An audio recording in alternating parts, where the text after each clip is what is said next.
What we gonna do right now is go back, way back. Give me your friend.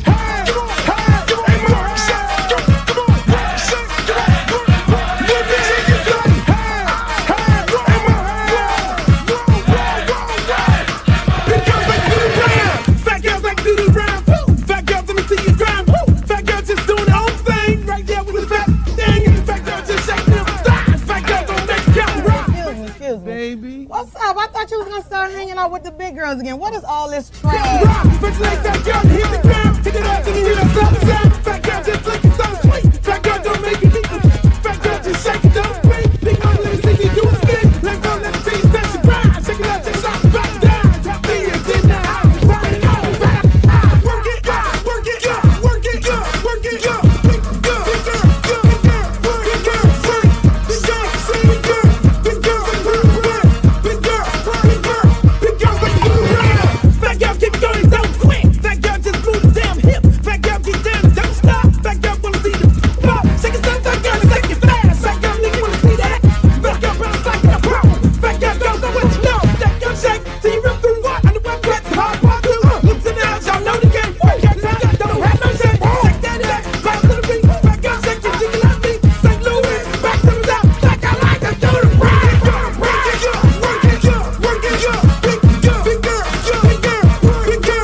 I'm serious. Where you are, not ever.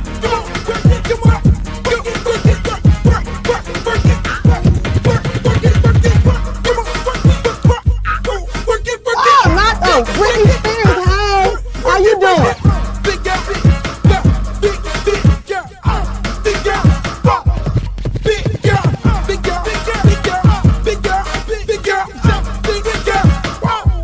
Oh, but ain't the little leprechaun. Girl, your wings are so up. You look a mess. All about the big girls. What about the big girls?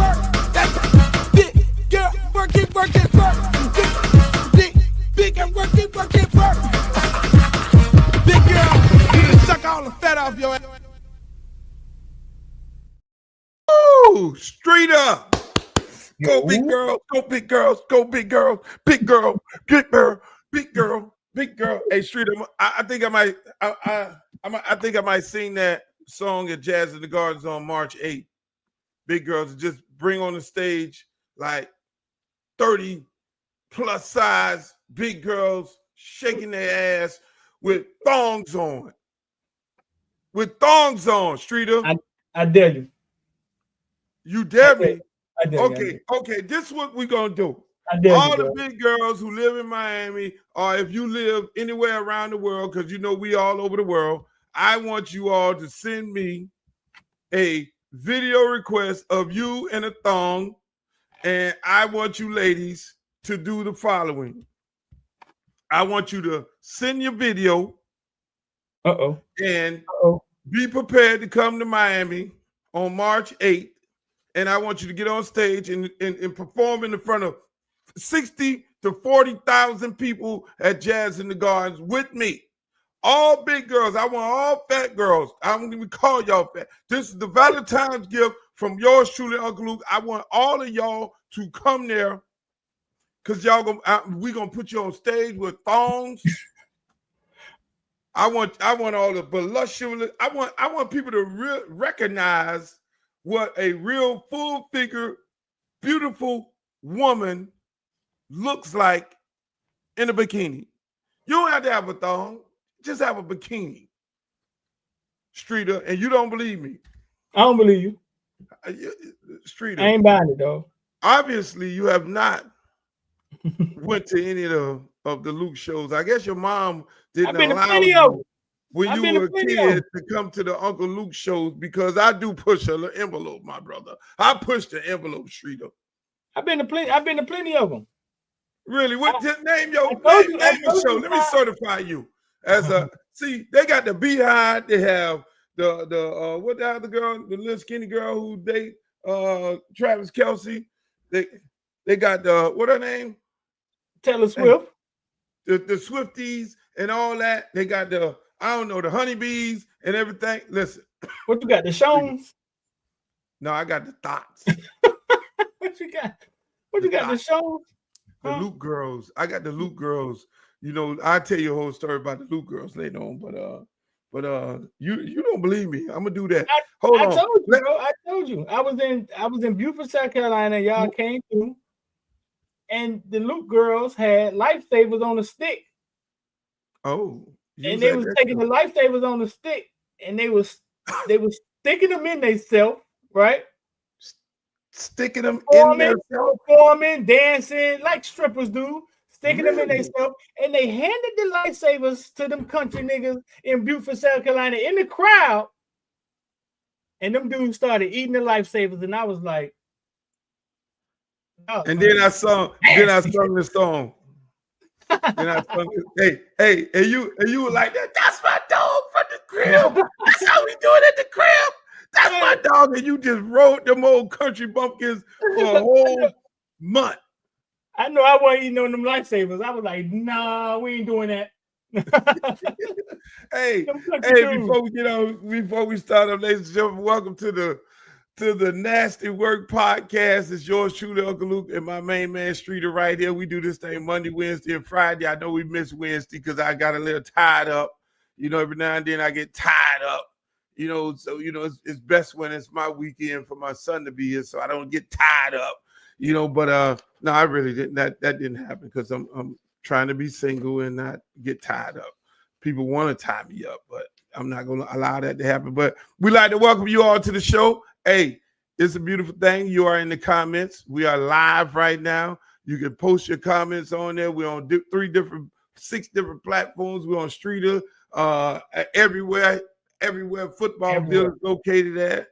You're on Uncle Luke TV. YouTube, you're on X, you're on everywhere. And then we do rebroadcasts of the show also. So if you got anything that you want to share in the comment of some of the things that we're talking about, please do so. But do it discreetly, because if you act like an asshole, we're not going to post, or we're not going to even talk about what you're talking about. But Streeter, how was your week going, man? It's Valentine's Day. What you get your girl? Ain't saying nothing. What? I ain't saying nothing. What you mean? Why wouldn't you say anything about what you're getting your girl? Because she don't know yet. Oh, so she's looking at the show? Yeah, I started announcing it on his. Yeah, it's been nothing. I mean, is it you? You're gonna try to slip in that he's single first, right? I'm single, and then say straight up. Yeah, I'm single. I mean, hey. What you get your girl? I'm single, Streeter. I mean, hey, look, right. It's hard for a brother out here these days. But I did send some flowers to some friends. You know, I have friends, but I'm single. Let me ask you. I was on TikTok, and there was a question: are you single until you get married? Are you single until you get married? No, no. No, because nobody operates like that. Only women saying stuff like that is women who are about to break up with their man. Really? Yeah. Are you single until you get married? No, I mean, Really? I don't know why people act like marriage is the marriage is the end. Like, once you get married, we married. Motherfucker, divorce be right around the corner. Listen, Streeter, it was about 8 women at 8 different times got on the TikTok. And y'all can follow me on TikTok, Uncle Luke Real One also. I'll be on there. I'll be having a good time. They kick me off every week. I get suspended. But most of those women came on there and they said, you are single until you get married. Then I asked the question, I was like, how you be single until you get married? If you're what if we're dating? And what if I'm doing all the things that a man, it was like, no. I said, and then I went on to say, what if you are engaged? Are you still single? Yeah. I'm like, I can't understand that these new age women. Okay, maybe I was married too long and I didn't understand what was going on, but I don't understand these people. No, I mean, how could that be possible when the first day you meet a woman, she wants you to act as if you're her husband? She wants you to act like she wants you to do everything her husband to do. So how could that be possible? When you first meet a woman, there are things that are required of you. It's unwritten rules. Whether it's closing the door, whether it's something about to happen, you got to protect her. Whether the first day you meet her, you have a responsibility to her. So how is this possible, right? That was my point. That was my point. And just like IMAX just said, if not in a relationship, but y'all agree to be exclusivity. So and I said that to these ladies. I was like, look, so when I say you my girl and you say you my guy and we're exclusive and we shouldn't be dating outside of the relationship, do you still call that single? Well, how do you address me when I get around some friends and they basically say, do I still say around some friends, hey, this is my friend, or this is my girl, or we're single? And then they ask the question, are you single? And I mean, hey. No, bro, no, listen, real simple. You got to understand how women speak. And we're going to talk about yesterday too, Luke, because you threw me off, man. I didn't know you were still this mega star, bro. I kind of underestimated you, dog. But a woman that's saying that to you, Luke, is a woman that's currently cheating. She just left somebody front seat getting banged up. A woman that says that is a woman that's currently trying to justify her current state right then. Really? That's how women speak, right? So if she's saying something that doesn't make sense, you better make sense of it. I'm single till I'm married. You know why? Because she's trying to justify her co-worker, her work boyfriend hitting her in the front seat on lunchtime. Okay, look what this young man said here. You are single until you find yourself seeing somebody else. That's a villain, man. That's a villain, man. Hey, these villains are something else. But hey, that was an interesting conversation. But for all y'all who celebrating Valentine's Day, you know, I wish you have a great one, because I know if I had a woman, I would obviously, you know, I think the cheesy thing is, you know, how they put the balloons in the room and then do the little flowers. Don't do that. Don't do that. Everybody does that. Somebody already smashed your girlfriend if you just had her for the first year and this y'all first Valentine's Day. Some dude already did that. You're gonna have to get a little more creative. The flowers in the room, or taking them to the executive motel out there on Okeechobee. Have you ever took a girl to the executive motel on Okeechobee? All of them. You took all your girls over there? Oh no, I've been to all the hotels. You've been to all of them? Oh my God. You ever get crabs in one of them hotels? That's where you get that song from. You got mirrors on the ceiling, you got mirrors on the wall. That's where you get the shit from. Whoa! That's exactly where you get it from. Because I ain't never been to nobody's house in Miami Gardens with mirrors on the ceiling. I have not been there. You got that shit from the Presidente. I did not. That was not my song. First of all, that was not my song. Number one. Okay. When I was young, when I was in high school, yeah, I went, man. Yes, when I was young in high school, I went to them places, man. And one time I got crabs. I ain't gonna front. I had to get A200. I cut everything off my little PP and everything. It was bad. I vowed to never go back to one of those places again in my life. And then the executive hotel, they didn't step the game up. They got the little rooms over there. They took me over there one day. I did a shoot over there. They got the game stepped up. I think it might be a little clean in there, but you got to watch where you lay your head, man, because them bed bugs is something else. But back to Valentine's Day, don't do the little cheesy thing. Don't, Luke, that ain't your song, Luke.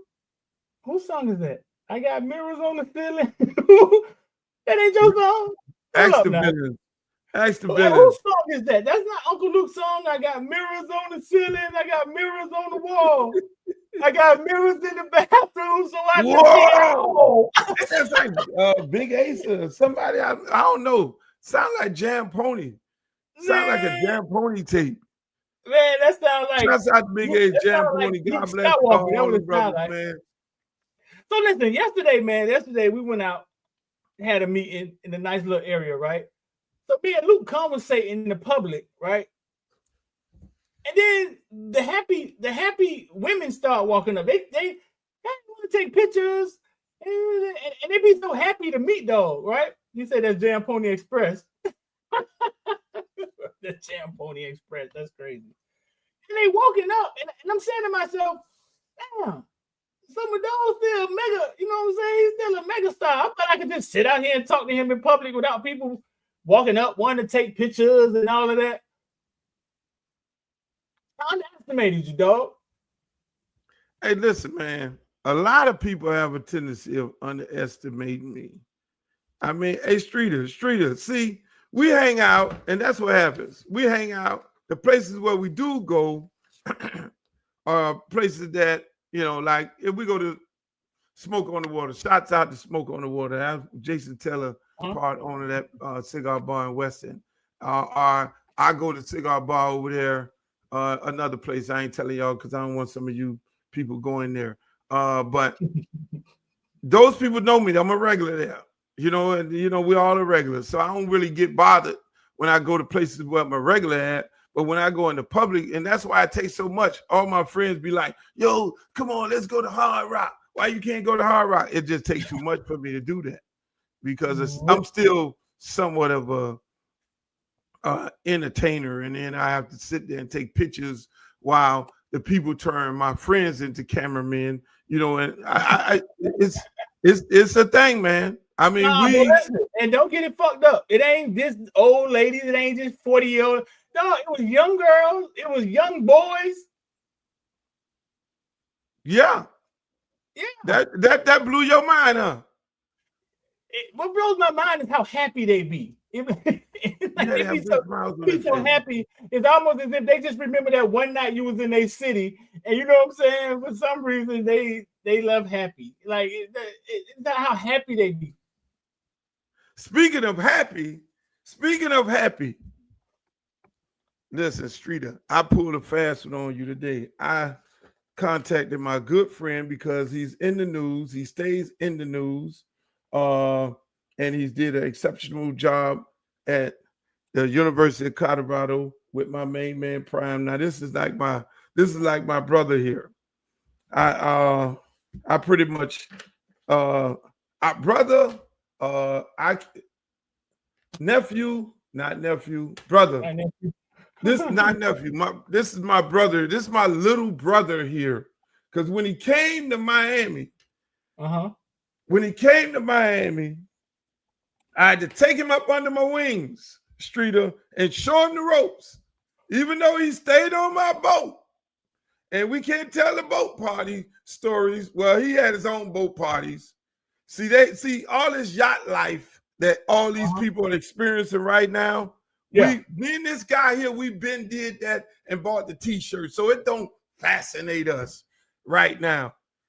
Ladies and gentlemen, I would like to welcome no other than the great Hall of Famer, the most highly decorated Hurricane in Hurricane history, the great Warren Sapp. You see, they don't get no more highly decorated than this guy right here. We got a Hall of Famer on here. We got a Ring of Honor on here. 2-time Ring of Honor. Are you in the 2-time in Tampa, at the University of Miami, hanging up there in the rafters? It's in Oakland too. It's in Oakland too. I mean, in Vegas. It's in Vegas too. It's in Vegas. It's in Vegas too. Oh my God! I hang up in Relon Stadium too. They got a nice one up there. I like it. Really? Yeah. I'm in three NFL stadiums, and one of them is on Saturday, where the boys play on when we bleed green and orange. So yeah. Damn, it don't get no better than that. How you feeling, my brother? How you doing on Valentine's Day? Boy, it's all love. It is all love. And, like I tell my mama and my babies, it ain't about no Valentine's Day. I got love for you every day, so don't worry about no 14th of February. That's just another day the good Lord that made, so let's get it going. Let's get it going. Hey, man, y'all had a great year at Colorado. It was a No. We're going to stop using the word great like that. We going to stop. We had a good year in Colorado. We had a good year in Colorado. We had a good year. You wouldn't say coming for 4 games. No. See, I got a skewed mentality. I was raised 12-0 when we racked it every time. So I need double digits to even be talking about a very good year. You know what I'm saying? I need double digits. And when I get to double digits, then they might want to put me in that playoff, and then they give me a chance to get my brother that trophy. That's what I'm talking about. That's what I'm after, Luke. I don't know no other way to go about it. I got my national championship. I got my Lombardi trophy. I got 2 of them. I got one in college too for the lineman of the year. So trust me, I know what the championship look like. And 9 wins don't get you there. That's a good year. That's a good start. We got our feet wet. We got a foundation. Now we're gonna see if we can put up some pillars and a roof on this thing and have us a barbecue out back. And you two definitely invited. Hey, you already know we're gonna be there. Hey, man. Yeah. You lost your partner in crime to the University of Miami. I mean, yes, I did. I know that's your man. I know that's your dog because you know that. You said it right. My partner in crime. I mean, I lost both of them. I lost Dancy to Mississippi State, but he wanted to go home where his baby was. I understand that whenever he went home, and I understand with D-Lou too. Ain't nothing like going home to Green Tree. Ain't nothing like it. And if they're gonna let the inmates run the asylum, I told them to go run it with an iron fist because there ain't but one way to do it. And he promised me he'll do it that way. So I gave him my blessing. I said, "Go ahead, my brother." I said, "Go ahead, do your thing." And I'm in a real good spot. Most of my D linemen coming back. You left me with a nice little stable to run with, baby. So I thank you for it. So we both in a good spot. That's a beautiful thing. Yeah. Streeter. So yeah. What's up? You got your glasses on like you in the nightclub and shit. What the hell going on over there? Yeah. You know what I'm saying, man? You know how I do, man. Got my glasses on. Man. I got a lot going on over here. You so cool. You so cool. You sitting on ice and it ain't melting. I got you. So listen. So tell me this, man. You was a part of a situation with a kid, Travis Hunter, where he played both ways the whole time. Like this ain't no put him on third down. He played both ways the entire time. And as a Hall of Famer, you've seen some great guys. Like, how was that experience in watching Travis Hunter go both ways full time? Most unbelievable thing I've ever seen in football in my life, and I've been around football and some bad ones. I've had Jerry Rice on my team. I've had Randy Moss on my team. I raised Ray Lewis. Derek Brooks was behind me.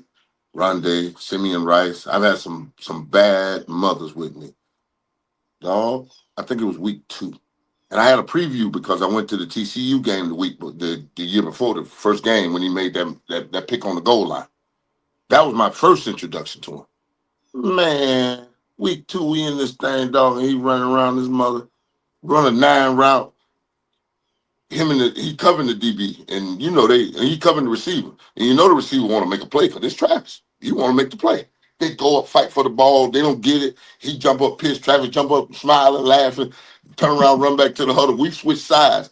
He get the call from the receiver coach. He runs a 15-yard dig, catch the ball, and take it to the house. I look, I'm like, are you kidding me? I mean, they're doing it with a smile on his face the whole time, too. I mean, laughing and giggling, running back, coming back live. I'm like, I looked at D'Lo, I said, is this real?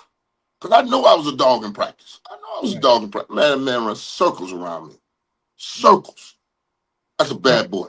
That's a bad boy. I call him the unicorn. I had never seen anything like it, and he's one of a kind. Holy smokes. Damn. Hey, let me ask you this here. So, I mean, you probably one of the most analytical persons and know the game is better than anybody that I ever met, anybody I ever talked to, anybody I ever know. And I know you analyzed and broke down quarterbacks all your life, playing in the NFL that got you to where you at right now because you know tendencies and things like that. How is Shedeur gonna, when you look at him and being able to see him in practice every day and see his body of work, how is he going? What's going to be the transition for him to get into the league? How you think he's going to do in the league? You know what? It's the same transition that every black quarterback has to make going into the National Football League. Does he have an organization that believes in him from the ownership to now the coaching staff? Because we all watched what happened with Bryce Young, right, in Carolina. Yep. The management wanted him, but the coaching staff didn't. They had 5 coaches coaching this boy. He can't play. He can't. You saw at the end of the year what was going on because somebody said, let's do what he does well. Vince Young was 30-17 when he was thrown out of the National Football League. And nobody still can explain to me why he ain't have a job. That's the biggest thing. Is he going to get somewhere where somebody's going to be like, okay, here's his strengths, and now we got to put some people around him and get the damn thing going because the young man's born to play the position.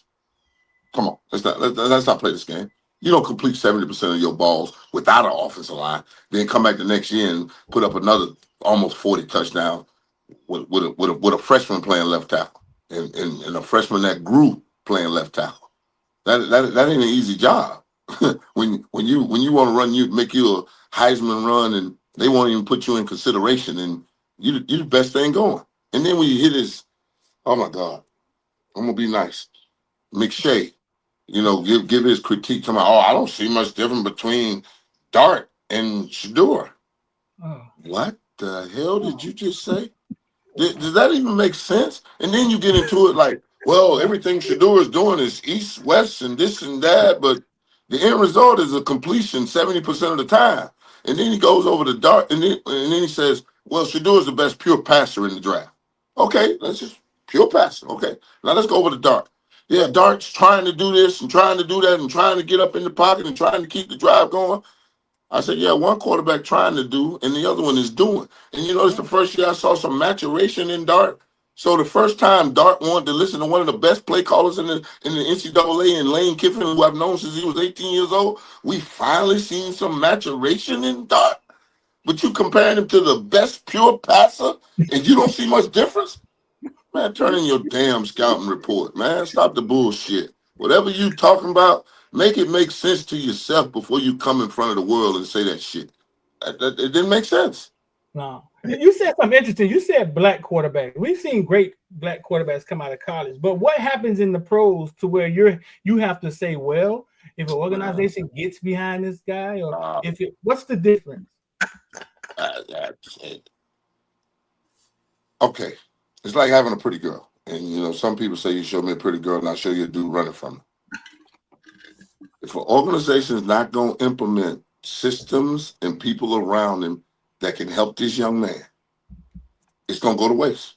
We've seen the Jamarcus Russells. We've seen the Justin Fields. We've seen this. We've seen people with talent get in the systems and they try to create them into something that they're not. Luckily, Cam Newton came in. They said, hey, man, we're going to do this thing and run. Cam Newton, there was only 2 running backs that had more touchdowns than Cam Newton when he was in the National Football League. That was Adrian Peterson and Shady McCoy. Utilize the talent that you have. I know we all want a Peyton Manning 6'4" IND in the front lawn that can read every defense and make every throw. That ain't what we got going right now. Right. We got quarterbacks that haven't even been underneath center. Yeah. No, that's amazing. Never. They done left high school, went through college, about to be drafted, ain't never put their hand underneath the butt of a center. Oh yeah, that's possible now. Yeah, I believe that for sure. Mm-hmm. Yeah. Hey, So now, what do you do? What do? Do you put him underneath center and make him do the Joe Montana? We've seen them fucking some quarterbacks up like that in college and in the pros by doing some. Let me ask you. So when did you realize that when you know, because every time we all make changes in life, and I mean you started coaching, it had to be a moment. What was the moment that hit you that said, God damn, I'm out here coaching? Shit. And you know what is the moment that you was like, I really like this shit here? Because I know you probably went into it not knowing whether you. No. You done been around me. I've always told you they spend more damn hours at the damn facility than the players do. I ain't never want to do that job. That was always been my thing. Because how could I put more hours in it? And we the new generation, want to watch a YouTube video to learn how to play a video game. We just kept fighting at it and kept going and see if we can figure it out. They don't want to do that. So now they want it hand delivered and fed to them. So my whole thing was I never wanted any parts of it. But when Prime got in, it gave me a personal interest in it when he was at Jackson State. And then he called me over and I was talking to the team and talking to the players. Mm-hmm. And the thing that started me was, I don't even know the man's name, and I'm glad because I don't want to call him out. But I went to a practice and Prime said, go over there and check my D-line. Of course, that's where I'm going. Ain't nowhere where you want me with the tight ends. So I run over and go check the D-line. And I watched this young man line up in the wrong stands 2 times in a row. And on the 3rd time, I turned and looked at him. I said, Coach, shouldn't he be in the other stand? He said, your mother, blah, blah, blah, and just went to cussing. I mean, I'm like, wait a minute. First of all, I should be the one cussing at your ass because you just watched him do it twice. And I'm like, it's just the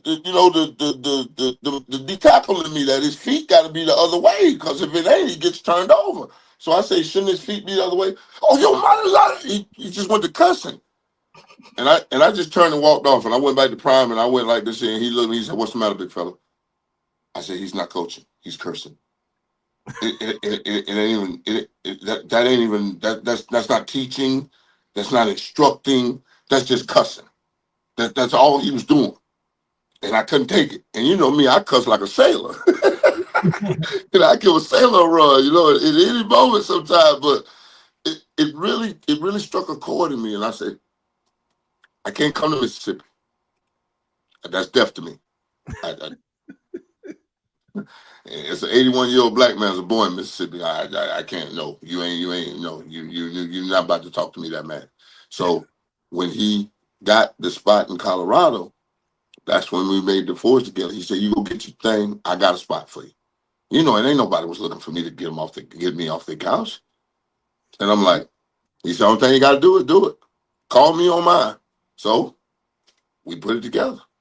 Hey man, that's a beautiful thing. No. Now I'm gonna tell you the moment that it hit me, because I went to go visit him right before that TCU game. Because he called me up and said, "I got some dogs now. I got something you can come talk to him for me." So I went out to go visit him. My hip was killing me so bad, I couldn't have did nothing with nobody if I wanted to. Low, his trainer, I had never had acupuncture in my life. Man, this woman put her hands on me, acupunctured me up, told me to go get in that hot tub, cold tub, do contrast. And while I was in the hot tub, all of a sudden, Dion's got a picture of this. I think 8 or 9 of them was in there. And Lou, I had never been, and I've been around some NFL dudes at the cigar bar. Yo, man, give me your number. Call me. I'm over here working out. Come show me some. They never called. Man, these kids almost like they had done did the Matrix and stuck. a why into me, Luke. They were sucking everything they could get. What about this? What about that? What about this? What about that? Well, and we ended up doing little things, and I'm laughing at them. I'm like, y'all can't want this bad. And they looking at me like, what? And I'm like, is this what's going on? Because if this was going on, I want a lot of this. And so I went, and I had to finish all my stuff. That was the thing that ignited it. Man, when I got everything situated and he told me to come, the young man used to call me and say, meet me at 6 o'clock in the morning, coach. I'm like, yeah, I'm up at 4:30 any damn way. Hold on, right there. Hold on. I know you was getting ready to go streeter. I want please say that again. What time are you up in the morning? 4:30. 4:30 in the morning. So here's this big thing of all these Canes fans. You know why Warren Sapp had not been coaching at the University of Miami is because they have this notion, and I've said it to them on numerous occasions. Oh, Warren Sapp did not want to get up at 4 in the morning to go to the University of Miami, and so that's why Mario don't want him coaching over there because he gets up. That was the barbershop talk. That what it was. I don't get out of bed. Yeah. Oh, they don't know the rules. You just want to fish. Warren Sapp don't want to be, man. I be waking up and dead. Yeah. Sleep when you dead. For all y'all Kane fans out there, I asked for the same job that Dion gave me, senior quality control analyst. I asked for the same job at the University of Miami a little bit time before I went to Colorado. Right before Jason Taylor showed up and my Hall of Fame brother showed up. The first ballot Hall of Fame brother and number 99 in your program, number 2 in your heart. I'm number 1 in your heart. Don't do that. So a certain person told me he wanted his analyst to work 20 hours a day. So I needed sleep and at least a meal, you know. I get more than 4 hours of sleep, you know, more than 4 hours. I get more than 4 hours, so I was gonna need a little more than that if I was gonna do the job. I live an hour and a half from UM, so the drive alone puts me at 21 hours. So do I get a lunch break? So you asked for the same quality control job at Miami, and he said he wanted it 20 hours. No, he said all his a certain individuals say all the analysts work 20 hours a day. 20 hours. I don't even know if that's legal. Hey, so listen. No, you don't know if that's physically possible. You mean? Right. So speaking of TCU, right? Now, you gotta be honest on this one. You were there, like when the HBCU coach brings his HBCU quarterback to Power 5 football. The world is watching. Colorado is about to play their first game. Did you have any inkling that Colorado could beat TCU in that locker room? Oh no, I got on. I left Colorado, went back to Florida, jumped back on a plane, and went back to Dallas because I wanted to see them get whooped. No, I knew they had something special, and I said if they come out and play like they play, they're gonna need maybe one stop because Shadour's gonna put up 40. He's gonna put up 40. Oh no, and then when that was my initiative to join because I didn't have to toe the line with my defense, going out shutting people out. I had to get key stops in certain situations and turn that ball over to 2. I had the best quarterback in America. It was simple. Yeah, I had the best quarterback in America walking into my first job. Yeah, I'm going to take that. Yeah, you're damn right. Let's go. Hey, that's something else. Let me ask you something on another note. Have you ever seen, and I know me and you talk about this, have you ever seen Super Bowl? Have you ever seen a defensive line put on a performance like Philadelphia Eagles put on a performance this? And I know you could appreciate this shit. 6 sacks, I know you was fucking just moving around in the house like, God damn it, get it, God damn it. I was right in the middle of Philly, like I was in between Geno's and Pat's, where I was sitting in section 139. I was dead ass in the middle of Philly, big time, and it's happening right dead ass in front of me, Luke. And I'm like, that's how you get after them, because that was my whole formula to Philly winning is you got to do what Tampa did. You got to tear his ass up and kick their ass and make it 31-7. It was 34-0 at one point. Boy, I was like, oh, whoa, we go home, y'all. We get away from this right now. It's time to go home. We got to look at this no more. This thing here is over right here. But, I mean, that's what happens, Luke, when you have an offensive guard that you done move to left tackle. And the difference in the first Philadelphia, Kansas City Super Bowl, if you remember, was the field. Remember Hassan and them kept slipping when they were trying to go get him? That field was slippery. They had them put paint all over it. I knew they weren't going to slip in the Superdome. I knew they was going to have good footing, but now, did they have the ability to go get him? And boy, did they go get him. You know, we only had 5 sacks, 5 interceptions, and 3 touchdowns in our Super Bowl. That's all. I've seen the defense get down now. Damn. That's something else. He said that's all. That's all. 5, 5, and 3.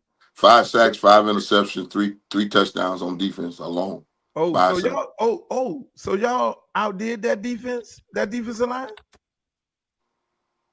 No, they had 6 sacks.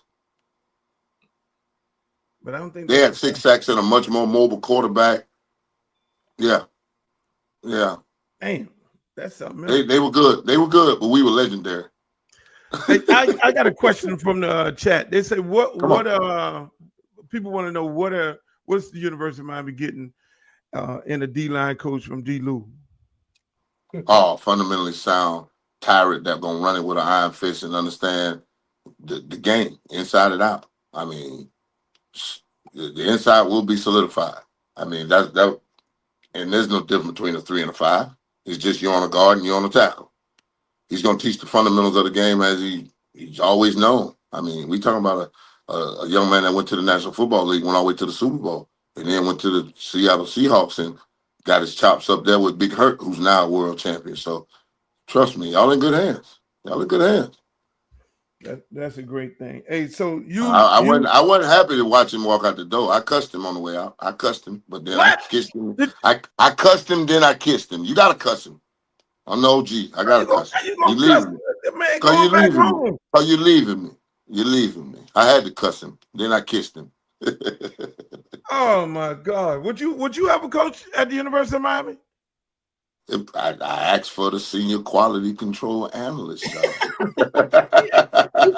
I asked for the middle. I asked for the bottom. I asked for the bottom of the totem pole. I ain't gonna. It won't start that. It won't start that the next time. So hey, you know, like Ray Charles say, Mama say, Mama say, ain't nothing wrong with listening. You're killing me right now. You're killing me. Ain't nothing wrong with listening. So are you still quality control analyst? No. I'm on my way to the job next week to go sign my new contract, and I was told I'm getting a promotion, so I want to see what it officially says. A promotion? Ladies and gentlemen, a title.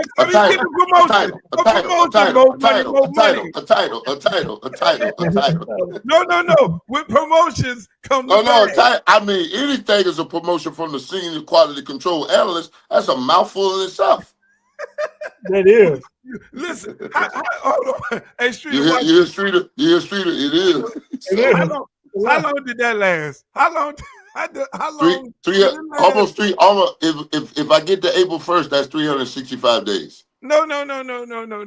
You probably was they gave you the quality control job, analyst job at the beginning. Did you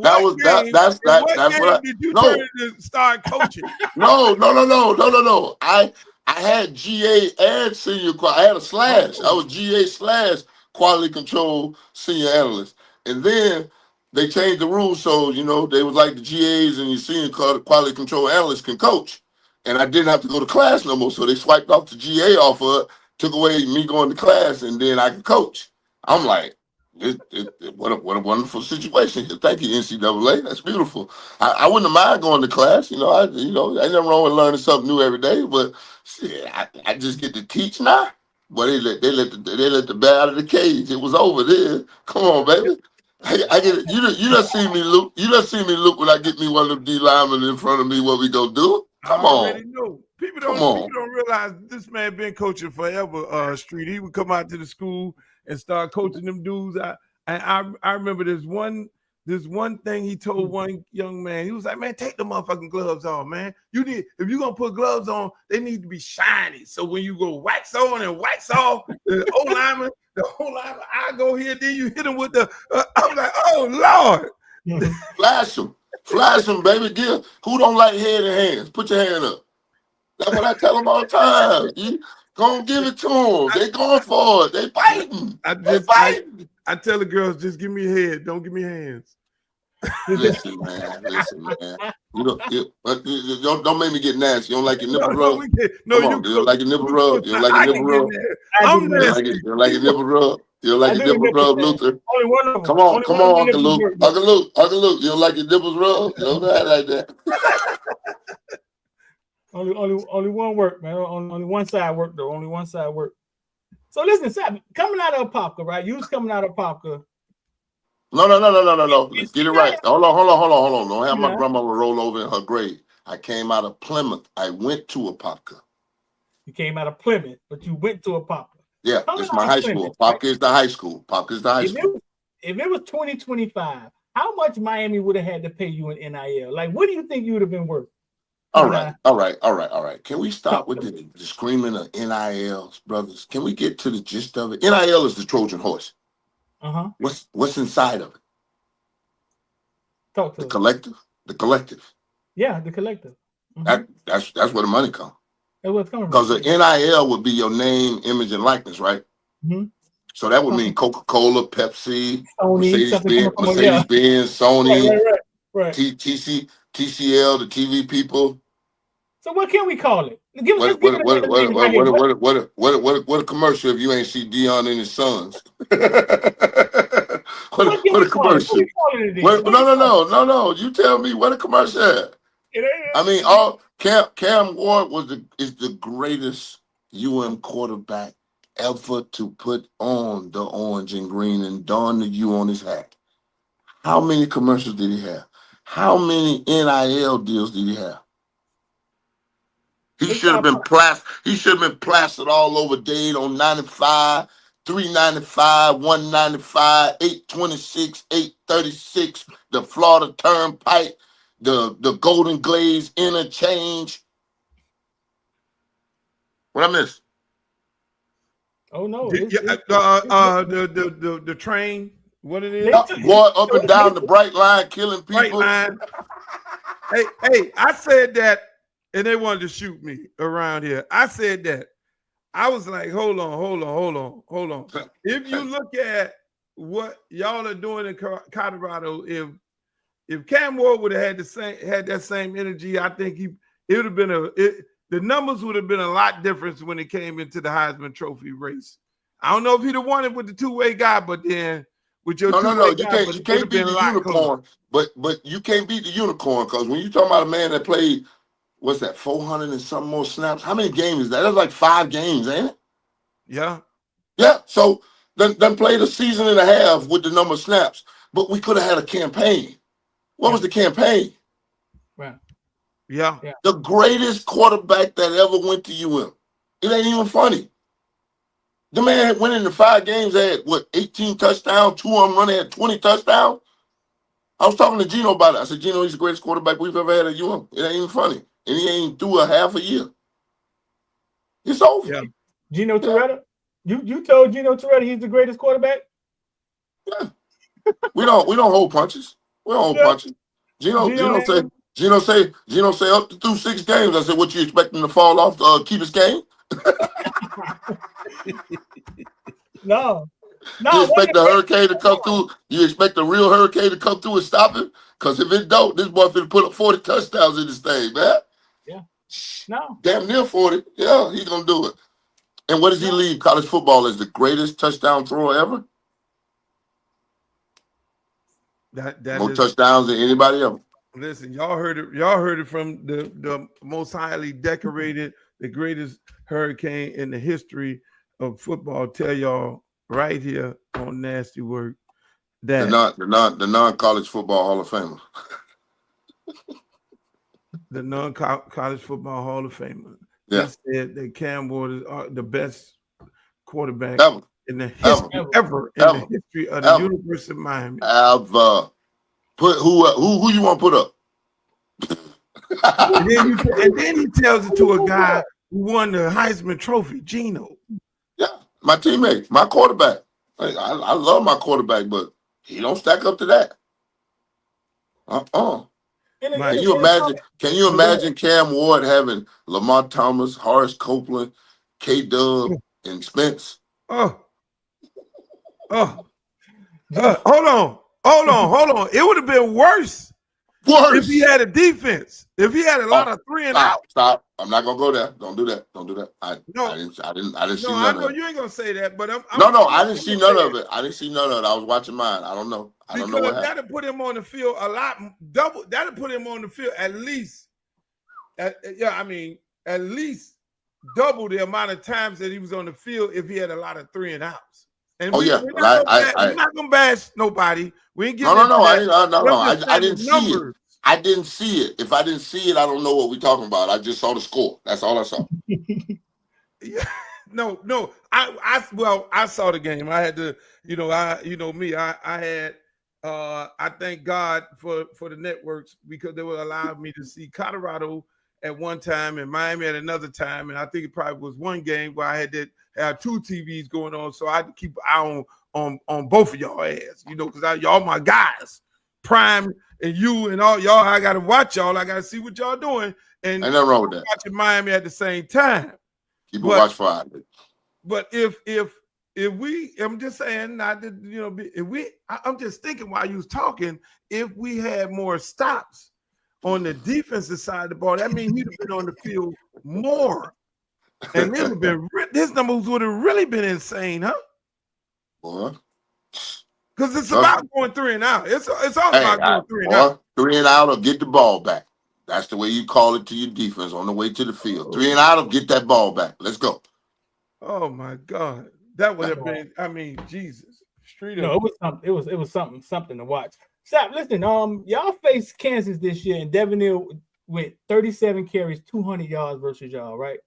When you watch film that week, was there something you could see that you guys may have been outmatched or outmanned or something y'all was going to have a problem with that week? No, you're never in a situation where you're looking at the tape and anywhere where a man put his jock on one leg at a time, man. No, the young man was a more than capable running back. We just didn't have a good day of putting a hat on him. And you get any running back that gets some momentum going, you're gonna have a long afternoon. But they barely escaped that game with him having 200 yards. So that's how good 2 was for us. When we weren't stopping shit that night, and he was keeping us in it.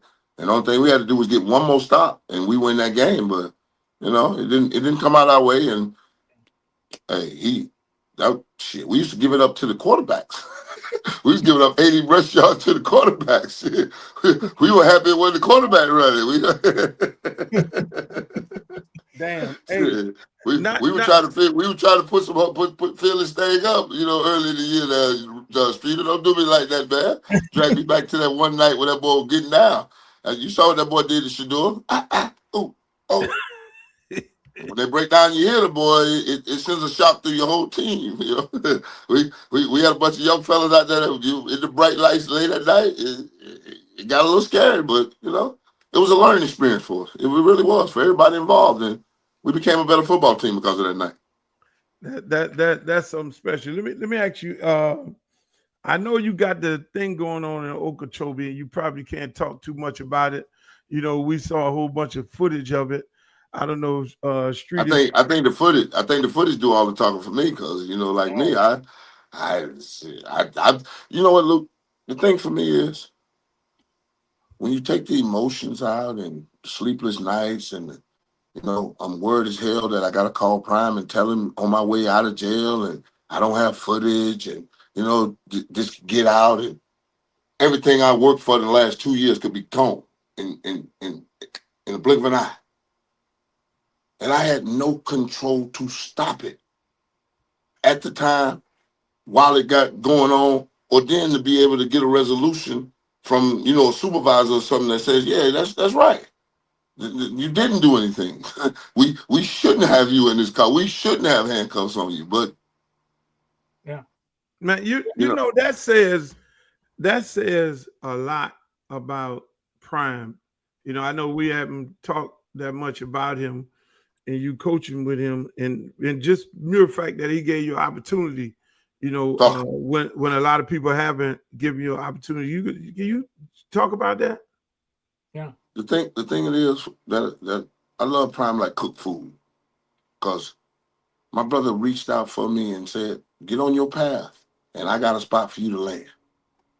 And I remember when I was going through the process of, you know, the background check and everything, because, you know, this ain't no easy thing, you know, he had to go to the athletic director. The athletic director said, if I mess up, your job too. He had to put his job on the line for me too. Mm-hmm. So I knew that I wasn't a 20-something-year-old badass that just left the University of Miami on his way to Tampa, finna take the doormat of the National Football League and turn it into a destination, or the one that went to Oakland. I'm not that anymore. I'm a father of 6 now. I think about my babies reading about me more than I think about anybody else reading about me now, because you know, some of my babies was young enough they didn't get none of that last foolishness I did, and that was a decade ago. So that was my whole driving point, that to run with this brother, he gonna knock all that out the way for you. He gonna give you an opportunity to go do what you do, and then let you do it how you do it, unadulterated. I want you to be you every day. Come in here, give me that energy, them wild eyes. I said, baby, I ain't got nothing else to give you. He said, that's all I want. And I knew I wasn't finna put that in danger. I knew I wasn't, because this was gonna put me on a path that I didn't think I wanted to be on, but now I was so intent to get on, just to see. Because if I didn't go see if this was something I really wanted to do, I couldn't say that I didn't want to do it. And that was the thing with me. You know, whenever I get something, I'm real compulsive about it. You know, if I get on something, I'm going. So, I mean, and for him to tell me, come on, Sap Daddy, the only thing I had to do was walk. I said, Prime, I didn't get a chance to walk away. He said, what? I said, you think if I got a chance to walk away, brother, I would have hit it. I'd have hauled ass in a heartbeat. I was on my way to you. There was no way in hell I was messing this up. No way in hell. The man just grabbed me before I even had a chance to do anything. Whoa. What's going on here? I thought we was having a conversation here. and I know that had to be. Go ahead. Well, because I don't think people understand the timing. Because the video just came out. I don't think people realize this was right before he went to Colorado. Mm-hmm. Like right. My background check is still coming back. Right. They still, you know, talking to Prime about what's going to happen with them, because I don't get there until April 1st. Right. So we talk about February, March, April. So we about around 45 days, right before I get there, 45 days. There's no way this hits the paper. I'm arrested for obstruction without violence. Gone. And I had that conversation. Yo, Sap, if this hit the paper, ain't nothing we can do. Baby, I know that. I'm not saying do nothing about it. I'm just keeping you abreast of what's going on. The sheriff should handle it, because he called me Sunday morning and told me, you know, I'm not like that. My deputies ain't like that. I was at my daughter's wedding. I wasn't there at the office, so give me a couple of days to look into it, and I'll handle it. So I figured it was good. I'm like, shit. He woke me up out my bed Sunday morning. And I ain't like I had no sleep that night. I ain't had no footage of nothing.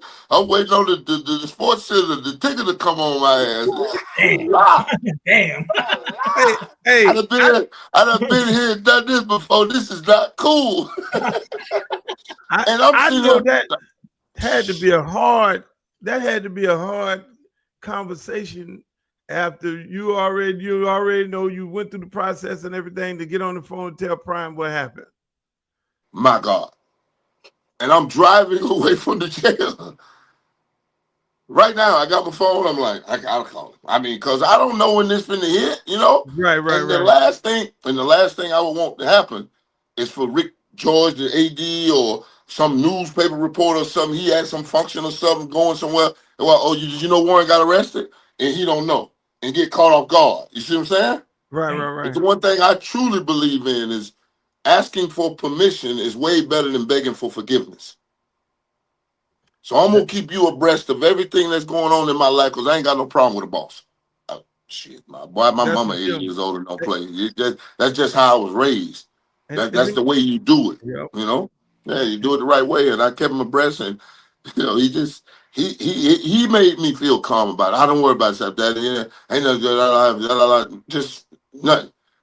And the amazing thing about it all is those people the other day came out. The people from that town came out and supported you at a commission meeting. That boy. I know that had to, and you were there. Yeah, that had to feel real good about. You had to feel real good about, because that don't normally happen. We get in trouble and the shit hit the fan. It's all on the news. Then we get castrated and everybody. And we ain't got nothing but our 1 or 2 people that's always been with us since day one. These was regular citizens that want to come out. These were regular. Some of them were activists and whatever that heard about my story, but some of these was regular Okeechobee citizens that wanted to come out and say, this has been going on for too long and this has got to stop. You don't arrest a man. You don't stomp on that man's civil rights like that. Stomp on him and wipe your feet. It ain't that it's him. Because if you do it to me, and here's the kicker. They say that a $400 medical emergency bankrupts 80% of America, right? What does a $750 bond and another $260 for the body cam footage do to you? It makes it unobtainable. So where's the account? And the part is, I just wanted an apology. Just like he called me that Sunday morning, I wanted an apology officially. Give me an apology, and I'm gone. I'm going to Colorado. I go to Okeechobee to hunt and fish. I got enough gas to go up there and get back. I don't even stop at the gas station. Yeah. You bring the snacks with you. And my people up there got it on the range. We cook that thing up nice and hot, get a nice meal, and then we take off again. I'm on the highway when I go through Okeechobee. You want me to go to the Okeechobee Steakhouse, which I'll go there because there's a beautiful steak there and a nice little lunch. But other than that, I'm in the woods. I'm on the water. But let me tell you, I had never seen an Okeechobee deputy sheriff before. All the years you've been going there, you fish. Dog, I had never seen a deputy sheriff in that sucker, dog. I'm telling you. In the casino, everywhere. I've been everywhere. Well, they got that's a different police force at the casino. So, they got their Seminole patrol up there. So I had never seen one. Listen, if for the people in the comment section, if you ever want to see how not to get shot at a traffic stop, right? Go watch this video, right? Bruh, listen, I've never seen somebody comply as fast. Because I was an officer for 14 years. I always try to tell my people, my girlfriend, like what's complying, what's not complying. He's not being aggressive. I've never seen any. Bro, you did that textbook. He was like, you're going to jail. Sapp was talking like, for what? But Sapp put his hands behind his back. Soon as you give him that reaction of pulling, oh nice, I'm finna get my face slammed on this damn concrete. And by his policy, and officer safety, he could do it. Apply what they call it, compliance pressure. Yeah. This mother had to go to compliance school or something. I've never seen a big black guy comply with that much discipline. No, he being wrong did, right? Dog, that was a display of discipline, bro. I have to put my head. Hey, man, I was so shocked. I couldn't do that else. I'm like, and then he snatched my body cam out my hand, prior restraint. You were supposed to tell me put that down. You know this, Streeter. You can't take that out my hand. No, you got to tell me put that down. Put that down, sir. Then I'll take that. Really? Go right ahead. Shit, look like y'all finna attack. And you know how police like to go hands on. And being a big guy, I know what he wanted to do. When he put his hand on my shoulder, I said, oh, he want to sweep me. He want to sweep my feet and take me right to the concrete. He ain't fucking up this pretty face. No, we ain't having that today. No, we ain't doing that. We ain't doing that. We ain't doing that. That is textbook, bro. Like, all these guys have gotten shot. We've seen people get shot in the past, and I try to explain to people, like, what's resistance, what's not resistance, and they don't really understand it, right? You don't have to be aggressive to be resisting. Not with them. Not with them. Not with them. Not with them. Eyes closed. And then he writing this report. I told him to put his hands behind his back. No, you didn't. You put my hand behind my back, and I put the other one back there because I already knew what this was. Let's not even play this game because I don't want to hear this. Stop resisting. All that. No. You ain't gonna get that. They gonna You ain't gonna get that. You ain't gonna get that on there. They gonna play that game. You ain't gonna get that. You ain't gonna get that on this body cam footage. But it ain't no nothing. Stop resisting. La. No. I want to know why am I? No, I want to know why you got your hands on me. I want to know the law. Why you got your hands on me? Why am I being detained? We'll get to that in a minute. You need to get to that now. You need to get to that now. hey, when they put their hands on you, you know that's time to go. What? You might well go ahead and put your hands behind your back. Take it all the way when they put their hands on you. Take it all the way down to the floor, fellas. Don't take it from 0 to 100. Take it from by where you were 60, whatever, and take it to 0. Get in the freezer. Get in the freezer. Make sure the body cam running. Get in the freezer. Don't even think about you know what? Because all the times we watch all the videos of every time, what do they always yell to every black man? The only thing you gotta do is comply. Not resist. Yeah. The only thing you gotta do is comply. Shit don't matter to them. We got a question from the chat. One of the guys asked about Marshall Faulk. How you feel about Marshall Faulk joining the staff? We call it 3 the hard way, baby. Prime, Marshall, and me. We used to run that thing over at the NFL Network over there, banging that thing on. If you ever seen one of our specials with all 3 of us together, you know what we're gonna do. We believe in excellence. We breathe excellence. We breathe self-confidence. So don't let our self-confidence mess with your self-esteem, because we gonna pour into these kids. This is about our homeboy. That's what me and Marshall say. It ain't about the money for us. No, it ain't never been about the money. Let's get with our homeboy and let's go do this thing. Because we know football. We know football. You talking about the dude that was sitting back there telling Peyton Manning, that's this coverage, that coverage, and telling Kurt Warner, hold on, watch this over here. The blitz coming over here. Check it.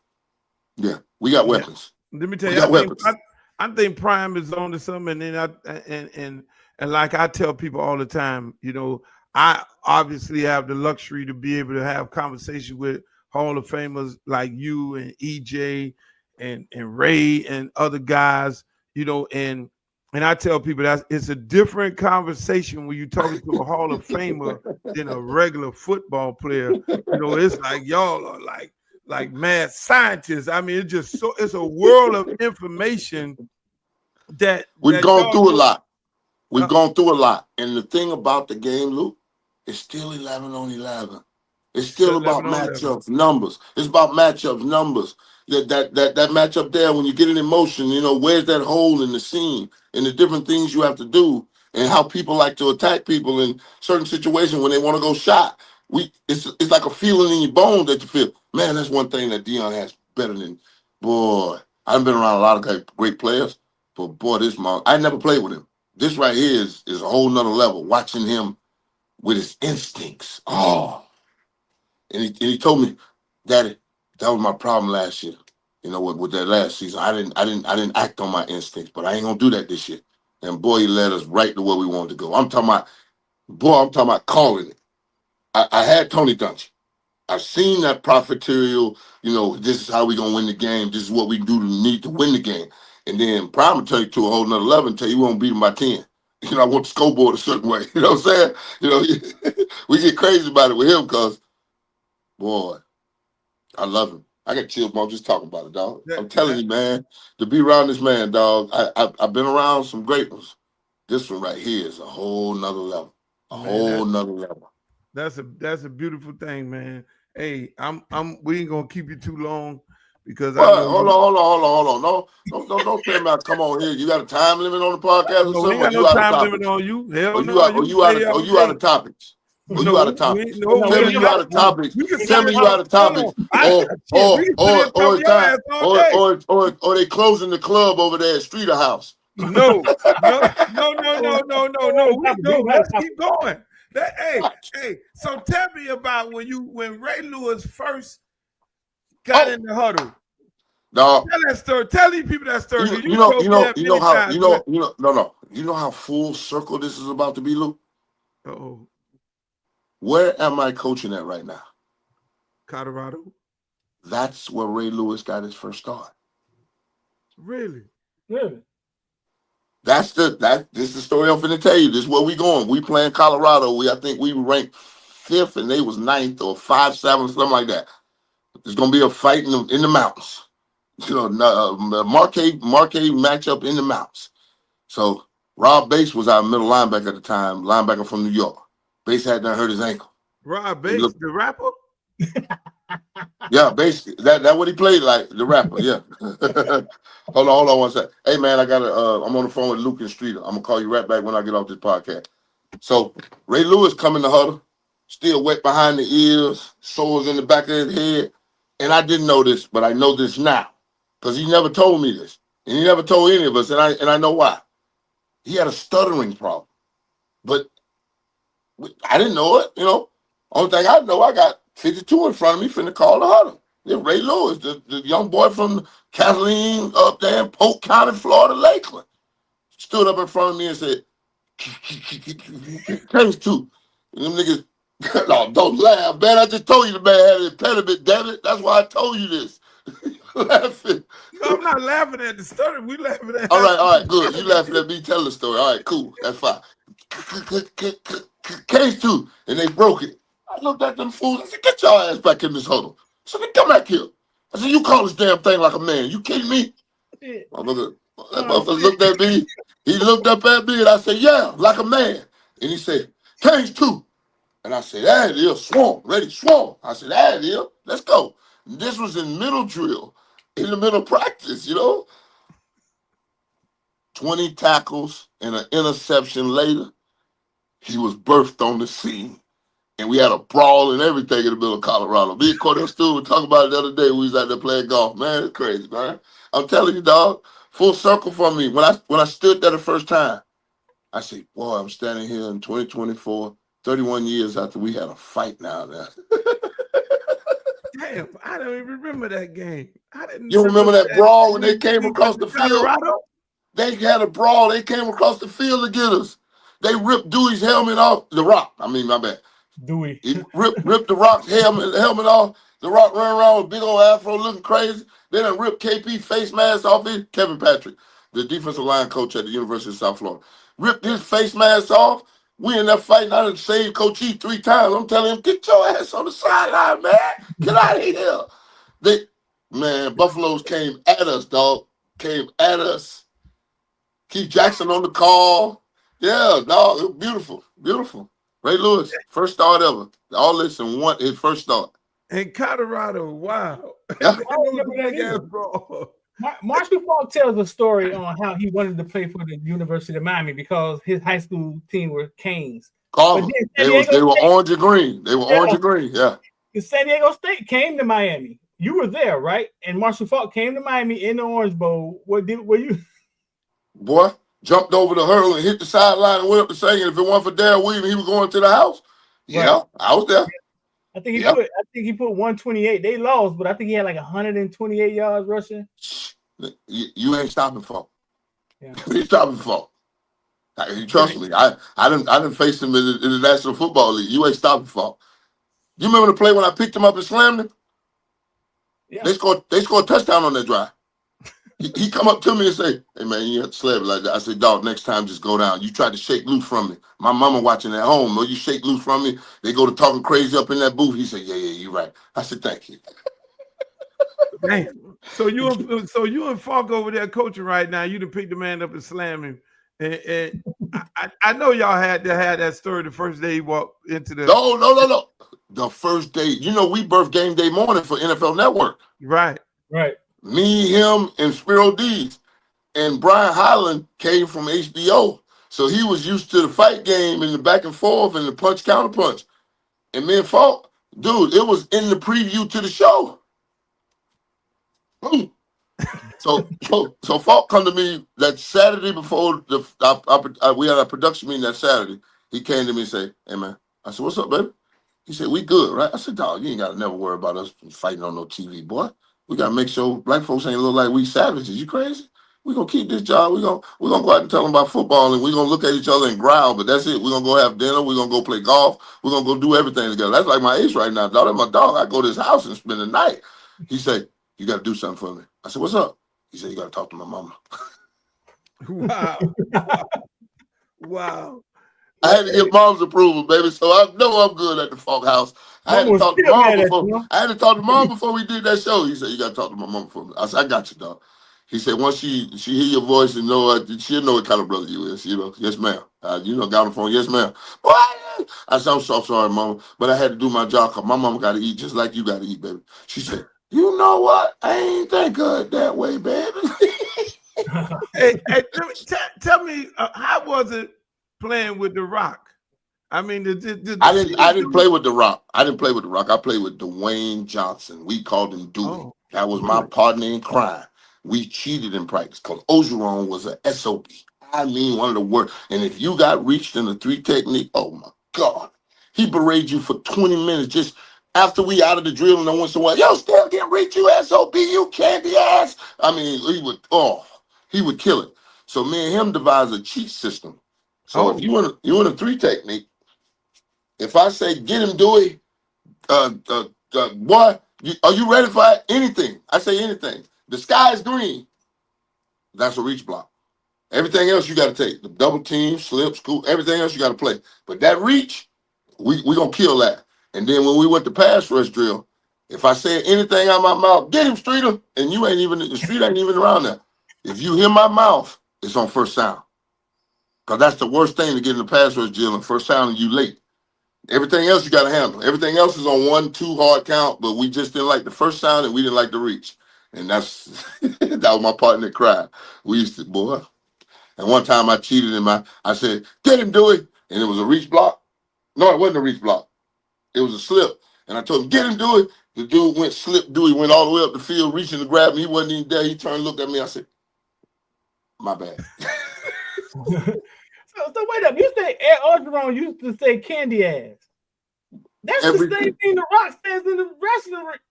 You didn't know that? You didn't know all that was his? I didn't know that. They took it. I don't know why he don't tell the story. I don't know why he won't just say I stole it from my D-line coach. How he used to cuss us out when they running the ball. Get the hell out of here. This is Jim. Call This Caesar. is a Jim, ladies and gentlemen. Call Caesar. Call Caesar. Caesar tell you. So the Rock persona in no. Rock's catchphrases. Some of his catchphrases come from they taking that son bitch and they turning it sideways and running it right up y'all ass. You candy asses. Oh yeah, old Roger. That's exactly what he sound like. Oh, I'm telling you. When he used to do it, I used to die because Brooks was such a wrestling fan, and we were roommates. And one day he got Tony Dungy to make me stay later because Rob Marinelli would release me before Brooks would get released from Lovey Smith. Because I said, Rod, I got the B-gap. He'd be like, get out of here. I'm like, come on. How much more you gonna teach me here? Let me out of here. Let me go. Let it get out of the cage. Let me go harass a couple people at the pool table before I go take over the TV so Brooks can't come in there and watch the wrestling. So I'm in there every night watching Law and Order, whatever I'm watching. So one night he gets Tony Dungy to keep Rod to keep me later. And he convinced Lovey to cut the meeting a couple minutes to get Brooks out of there. So Brooks take all his little minions with him over there to my room. So I go in the room and they up there standing on the furniture and everything, talking about coming off the top turnbuckle, just like little kids. I said, really, man, y'all gonna take over my room with this? Like, oh, come on, man, watch the wrestling with us one time. I said, you know what? Okay, cool.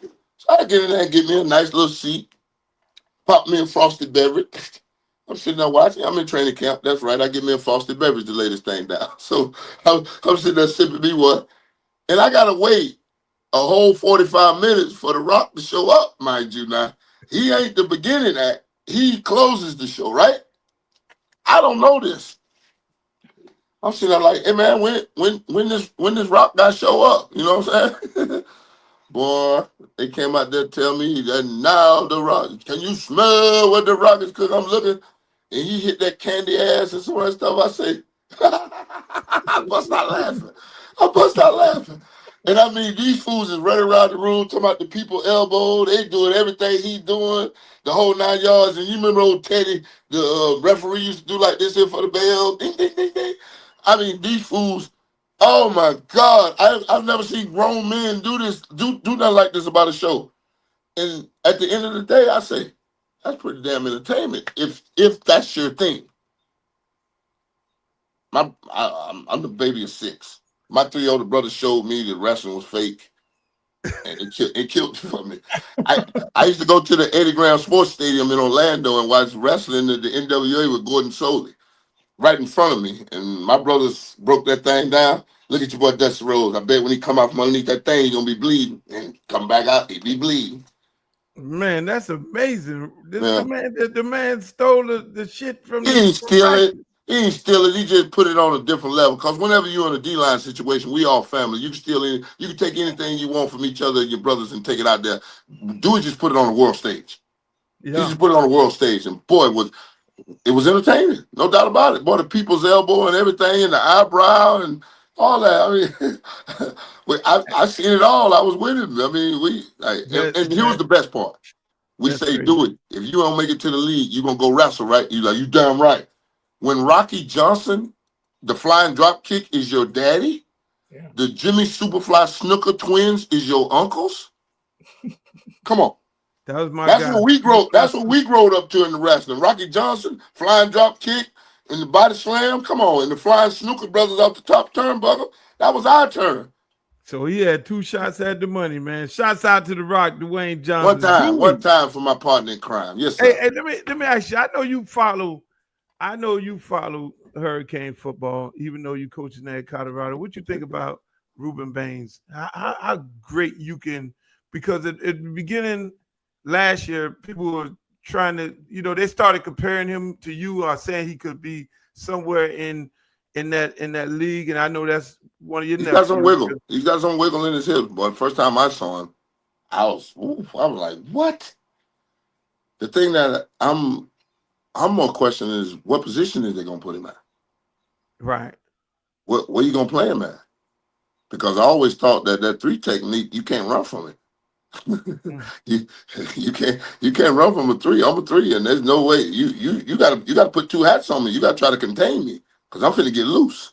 But that's the only question I have for him is where they gonna play him. But I know what D. Lou want to play him.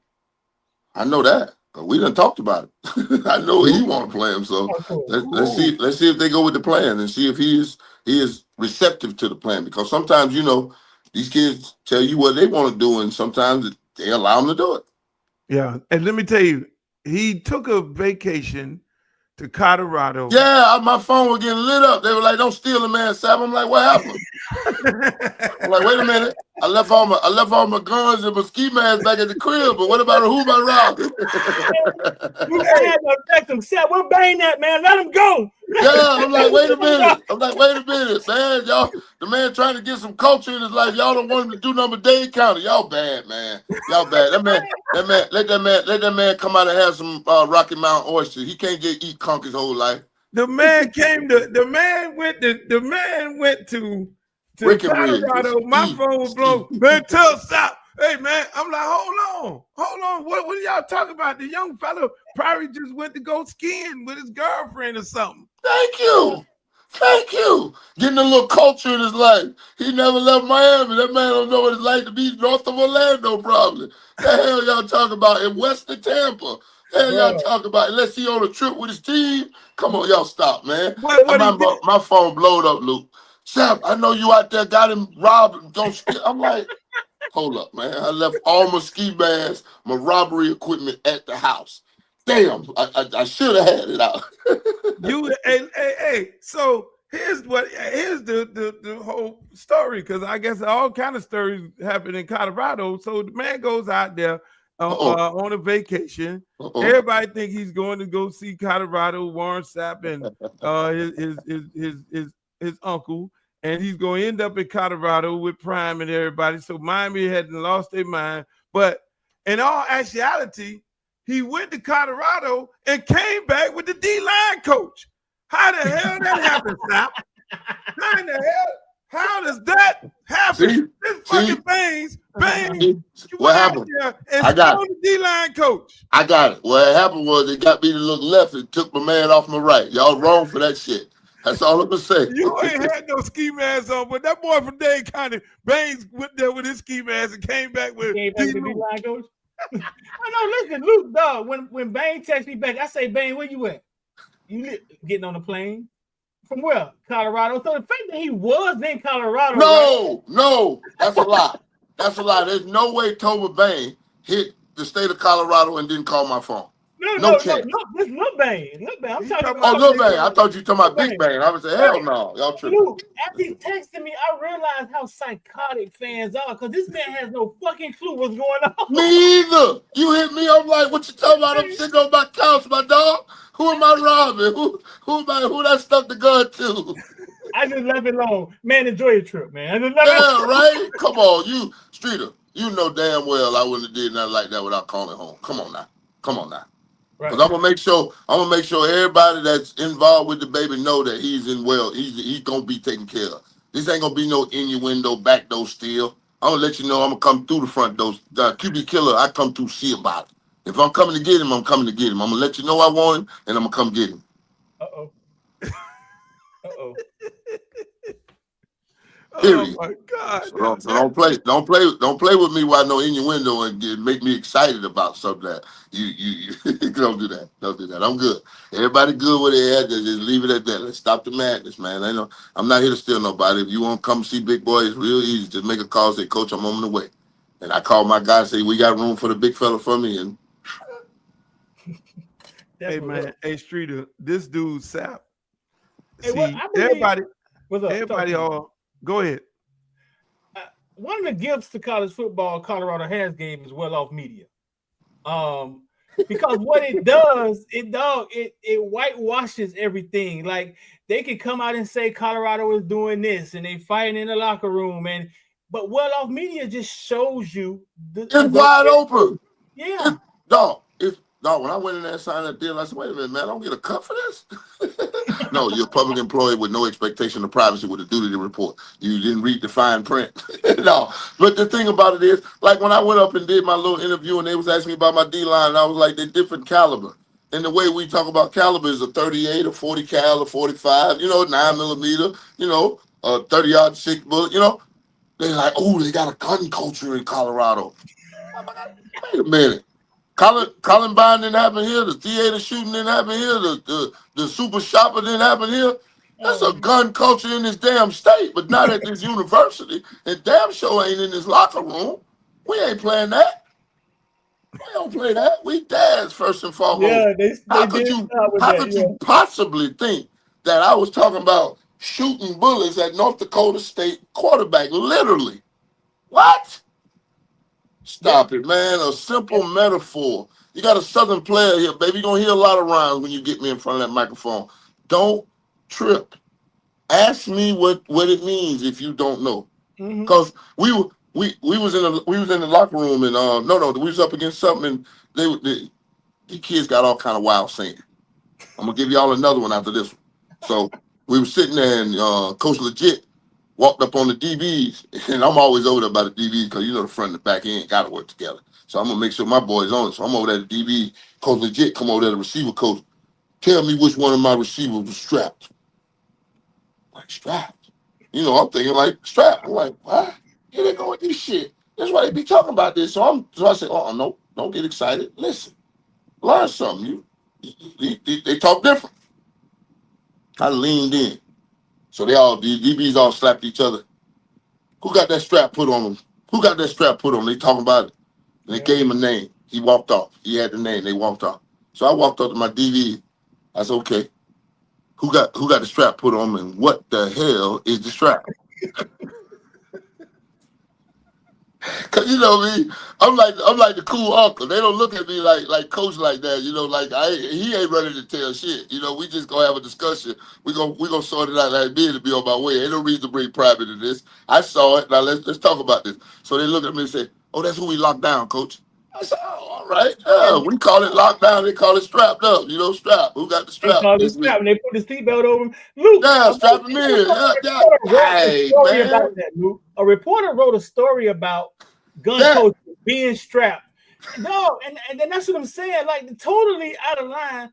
But what well off media does, it shows you, hey, we having a party over here. Absolute. Yeah, it shows the truth, and you can't you can't deny. That camera don't lie. Yeah, that camera is that lie detector and that career killer. It is all right there. He gave buddy S was it 3S media that's doing that stuff with my videos. I had never seen that much of myself in them kids' face like that. He got all that video like that, man. I had never seen that. Or me at the camp talking crazy to the people, kid like, boy, they just hard headed. You know, I'm a dad first and foremost, man. I'm not finna say that to your child that I wouldn't say to mine. And I'm gonna apply the same love, affection, and discipline that I would apply to mine. So trust me with him.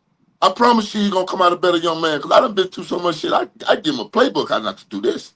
I promise you. I promise you. I got some Rolls Royces on the side of the road. I done told him. So trust me, baby. I know how not to do that. That's the thing. Hey, you know, and let me tell you, I was, you know, I know me, you, Prime, most of us, we done been through so much stuff in our life. And so when all the controversy was going on about the two-way player and his girlfriend, and I was like, he's one of the best guys who've been through anything remotely. Hold on. Let me stop you right there, because there's no way to even talk about it. I'm gonna help you out. What's the most powerful thing on God's green earth? Yeah, that. Yeah. It'll make a man change gods. What are you talking about, boy? Yeah. What you talking about, boy? You better stop. You better stop. You better stop. You better stop. And you know, when it's your first one, ooh, come on, man. Stop. Yeah. Stop. But the best thing I said was, good thing is happening now. Correct. Because you live and you learn. And if that situation ain't right for him, it'll show itself. And it's better to show itself now than when we talking about. Because again, I mean, we're young. We all came into a lot of money. We weak. You just gotta be a man about it. We weak. We weak. We young, dumb, full of calm, and don't know nothing, and think we know everything. And it's what we learn after we know it all that really counts. So it's just a learning experience. Just keep living. Like my mama tell me. Keep living, baby. Keep living. Keep living. That's what I tell all the young folk. Keep living. You can't make all the mistakes. So learn from some of us other dummies. Please. Exactly. And that's why that's why I wanted to just say, I didn't want to call no names, but then I know, all of our stories are well documented, and we are very experienced in that thing and all that, and how that thing could be the greatest thing in the world and how that thing could be the worst thing in the world. But then, just like you say, you got to live and you learn. You throw it up in the sun. You throw it up in the sunshine. That's the rite of passage. Throw it up in sunshine. Make a cloudy day sun turn shiny, baby. And also turn a sunny day and turn it into a dreary storm on you, a monsoon. So I say, hey, you get both, you know. What's the fishing like in Colorado, man? You be out there fishing? No, baby. Listen. I'll tell you about this when we get off. I won't get in trouble. I won't get us in trouble. But I ain't doing no fly fishing. I'm not. I've been doing a lot of hunting. My dude's got the train station over there. We got the geese flying. You know, I know Peter out there going crazy, but I eat my duck, y'all. I eat my duck breast. I wrap them in there with pimento peppers and stick that thing up in there and put a little cheese in there and then a little mint cherry jelly in that thing. Yes, sir. My boy Coach is hunting all the time. What y'all hunting? Geese and ducks. Geese and ducks. Geese and ducks. And I was gonna go on like an elk hunt, but it was talking about we got to track in like up to 19 miles, shoot it, and then track out up to 19 miles. Damn. Nah. Did you ever hunt with Did you ever hunt with our boy, God bless the dead, Cortez Kennedy? No. That dude stayed hunting.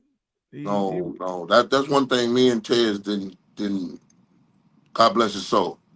We didn't vibe like that. Right. No. Man. He was older than me, and that Cavassier was not my drink. Oh, Lord. Jesus Christ. Ted's gonna have that Cavassier. Luke. Told me. Totally. A whole bottle with him everywhere he go. He got it. I can't. Ooh, that Cavassier. Ooh. Boy, y'all, hey, listen, man, y'all had some D linemen at the University of Miami. Oh my God. Now we got one of the inmates trying to build some more. So it's a good situation, man. It's a great situation. It's a great day. It's a great day. Hey, you gonna come? Can you come back on after y'all finish spring practice? Luther, whenever you call your boy, cause you know Street will be over here talking about his own thing over there with that little club setting over there going on. You know how you look at him looking at us down, looking down his nose at us. Ain't that something, Luke? He's special. I love that boy. Whenever you want this, baby, you can have this, man. You raised me, man. You showed me the roast down there. Stop telling them damn boat stories. Listen, man. These motherfuckers around here, they think they started this yacht. Oh no. They invented the wheel. They invented the wheel. Do you understand? We've been doing that yacht thing way back. Come on, man. I can't believe what they actually give them for it now. Y'all done raised the price. See, that's wrong. Exactly. You done raise the price. Oh, before you get out of here, dog. So tell me this: it's always one wild ass dude on the yacht. One dude that's just wilder than everybody. Who's the one dude, dog? My dude gone. My dude gone. God bless his soul. Cadillac 3000. He know exactly who it was. I ain't been on a boat since my dog been gone. I ain't been on a boat yacht with no chicks, cause he had a rule whenever you was on our boat, you were topless on the boat. And then if we were having a pool party, you were topless at the pool party, and if you jumped in the pool, you were naked. That was the rule. He didn't play. He ran it with an iron fist, and that was my dog. He kept the party live, boy. I'm telling you, and did not drink nor smoke. No, he on Red Bull and cranberry. He went straight lit, natural lit. That's wild. Nah, he might have popped a pill or two, but I ain't gonna say that. I ain't gonna tell him.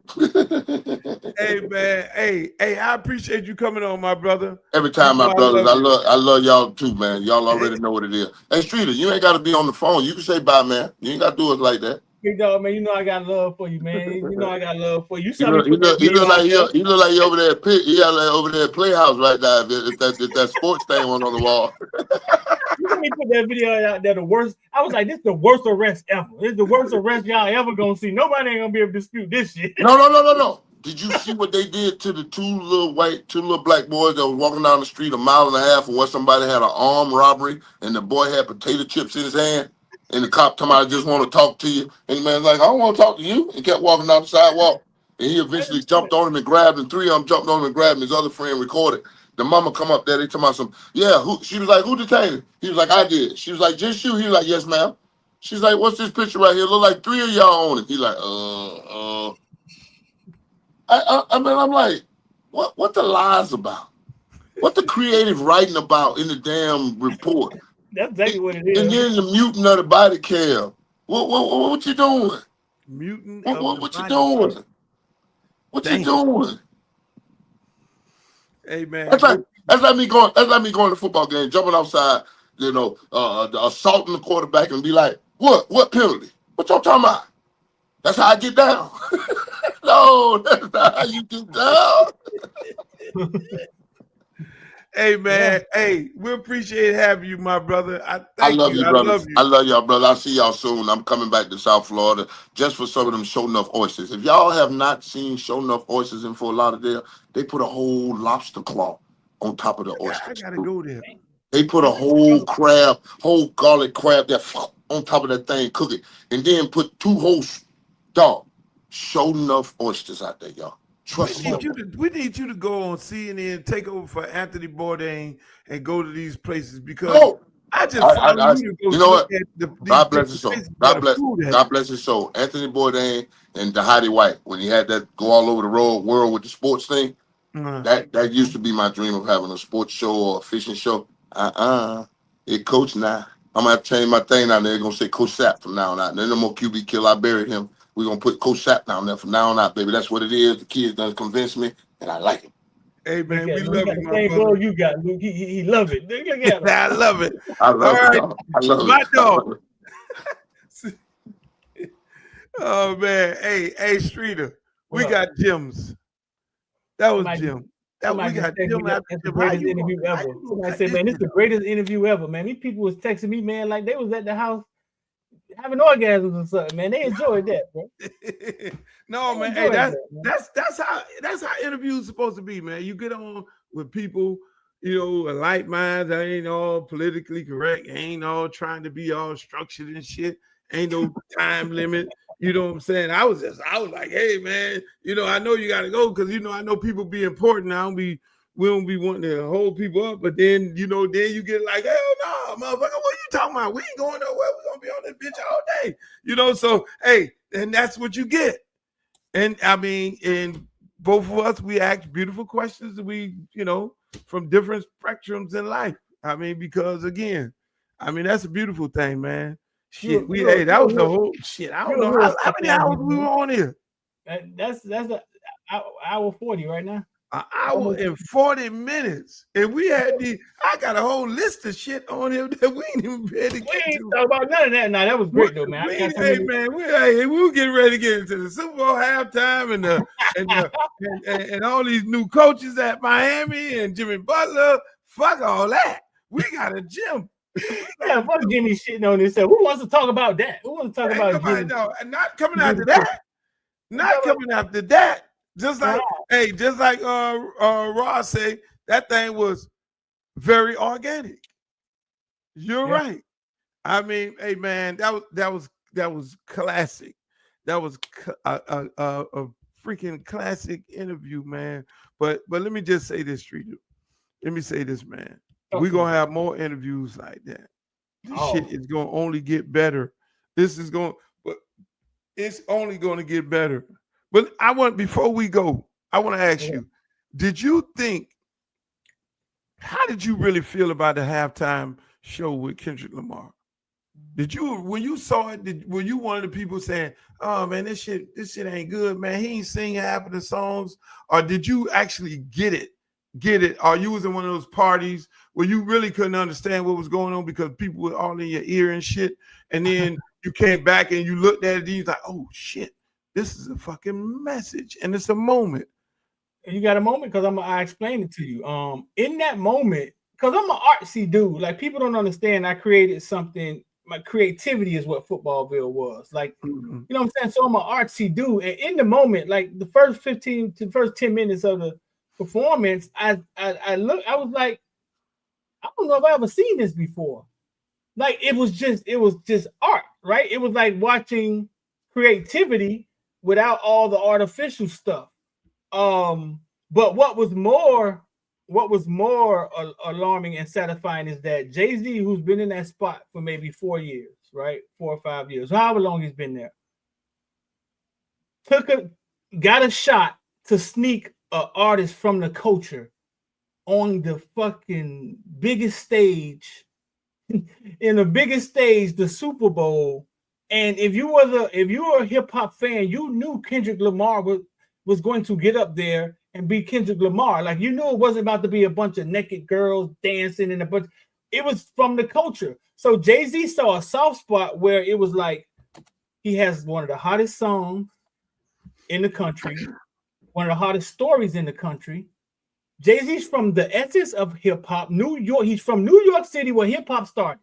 And he said, I'm gonna sneak this motherfucker on the stage. I'm finna get him, you know what I'm saying? I'm finna give him a platform, and that's why a lot of people didn't resonate with him. That because you didn't understand, you don't understand it. He's a real hip hop artist, and he got up there and did. I enjoyed it, Luke. I mean, I enjoyed it before I even understood all the subliminal things. I enjoyed just the art of them dancing, colors, and that's the thing. And stuff. That's the thing. Wow, people were criticizing who did not know, but at the end of the day, the numbers was 136 million, and the numbers are going up on the replay because I think a lot of people were sitting at these Super Bowl parties and really didn't get the message. What I got from it was the message, you know, because I came back home, you know, from the Super Bowl party. All I recorded it. I went to my recorder, fast forward the game because the game was trash. And I went because I wanted to look at the the halftime performance because I'm an artist and he's a hip hop head and I'm one of the OGs in the business and I'm gonna always defend the culture and I'm gonna always defend hip hop. I got the message because and it was an epic moment because it was this big thing about Donald Trump being at the Super Bowl game, so everything lined up perfect, you know, and him sending that message of how America treats African Americans, Black Americans in America. I mean, it was epic, and then for him to go and you know give the people what they want. Like this part of the show that I'm getting ready to show y'all was minor in his words compared to the message, but this part of the show, I don't know, maybe it may have really ended Drake fight on trying to suppress Beat your and hide the Bible if God watching. Sometimes you gotta pop out and show. Certified boogeyman, I'm the one that up the skull. Walking down the whole time, I know he got some hoe. Paul, F. Bully the fro. Say Drake, I hear you like I'm young. You better not ever go to Cell Block 1. To any that tuck to woman they in love, just make sure you hide your little sister from them. They tell me Chubb's the only one to get your hand-me-downs. Party at the party playing with his nose now. Baka got a weird case, why I see around. Certified lover boy, certified. Wop, wop, wop, wop, wop. I'm on them tough. Wop, wop, wop, wop, wop. I'ma do my stuff. Why you trolling like a, ain't you tired? Trying to strike a chord and it's probably A minor.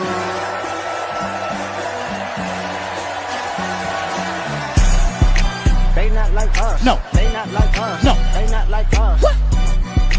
They not like us. No. They not like us. No. They not like us. Are you my beat your and hide the Bible if God watching. Sometimes you gotta pop out and show. Certified boogeyman, I'm the one that was amongst everything that's what Drake was trying to suppress.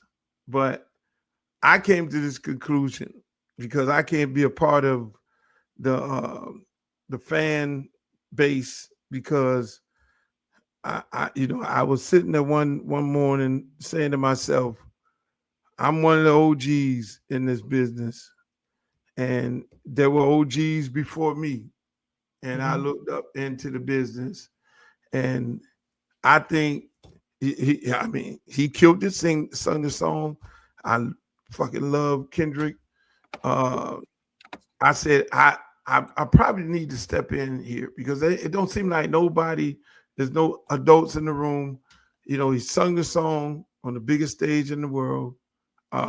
It's time for these two brothers to sit down and have a conversation. So I put it on Twitter. I'm going to go and reach out to some of these people and their people, and you know, everybody got people to be able to say, look, man, let's have a conversation, man. Y'all need to have a conversation. Ain't nobody need to know about it when it happened, if it happened, because these are two brilliant young men, and I'm always about, you know, stopping the fights before they escalate into something else. You know, the Super Bowl should have been it. You know, the Super Bowl, that's it. But now it's time, I think it's time to move on and be able to have a conversation about moving on. You know, Art, you know, you don't have the conversation, but you still do move on. You know, because some of these hip hop beefs, and I've been a part of them myself personally, we moved on. We was able to have a conversation with Snoop Dogg and everybody, and Suge Knight and all of them. We actually, you know, met up at the Super Bowl game when 49ers played Cincinnati Bengals in my suite at Hard Rock Stadium, or whatever you called it at that time. And we moved on. We were able to squash the beef. I tried to be a part of squashing the beef with Biggie and Tupac, because both of them brothers was my good friends. And, you know, I always know these beefs don't always end where the individuals do something to each other. It's the fans, it's the people around them. So, you know, I don't want to see this thing end up the same way it ended up, Pac and Biggie, because you don't want to be losing no more iconic figures in this manner. So I'm going to try to reach out to these dudes and hopefully have a conversation. And if I don't have a conversation with them, you know, take Chuck D with me, Ice Cube or somebody, you know, and be like, hey, look here, man, you know, just move on from it. Even if you don't have it, the conversation, I just hope they just move on, you know, from this moment of this, because it can keep going, and eventually it's going to show an ugly head to it all. You think it can get there? You think it can get there? You think the same energy is? When I heard Tupac said, "That's why I fucked your bitch," I knew it was off the rails. Like it had them derailed and went off the track at that point. And you know what I'm saying? You think this could get there? Yeah, it's not really the artist. It's never the artist. It's the fans. Mm-hmm. It's the hanger-oners, the people who want to be down. You know, the people who want to show the artist that, oh, I'm about that life.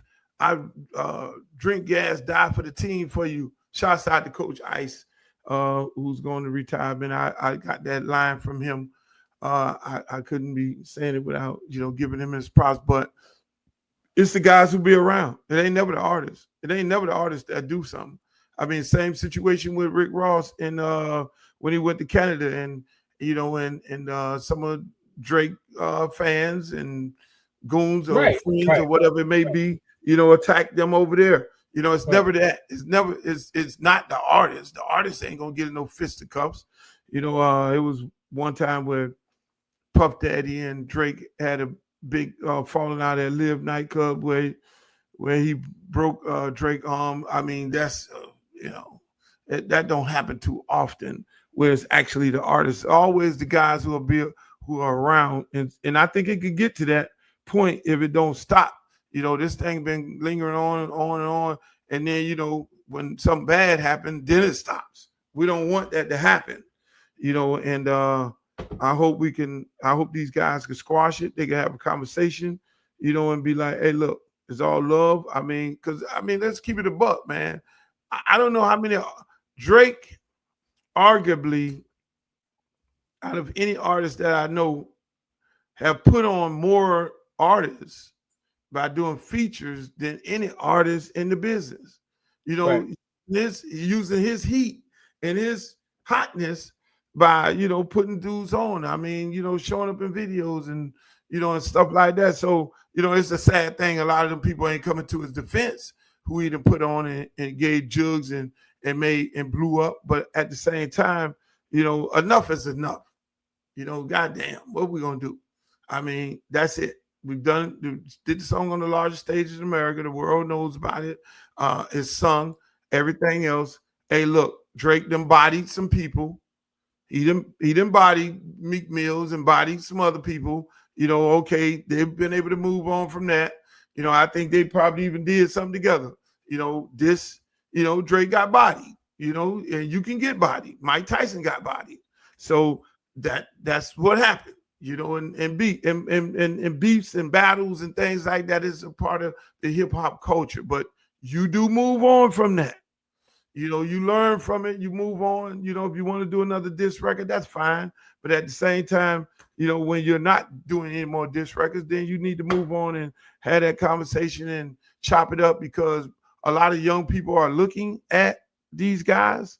And like I said it when I think it was a Mike Epps and Shannon Sharp little beef, and I said it on that occasion. Look, boss, you know, we don't need no more dead black people showing these other young kids this is how you settle grown man shit. You know, these young kids need to see a better way, and they need to understand the culture of hip hop. The culture of hip hop, there have been diss records. You know, they've been doing it from day one. And at the end of the day, you diss another dude on the record, you diss another dude, you know, and then you keep it moving. And at some point, y'all squash it and y'all keep moving, and you show these young people it don't always have to end in violence or somebody dead. You feel me? Yeah. No, I get it. That's good shit, man. But yeah, man, I think we've been on here long enough, Streeter. Anything else you wanna get off your chest? Because I know we were coming on here and you had these you and the Hurricanes and all y'all glorifying all these goddamn coaches and shit.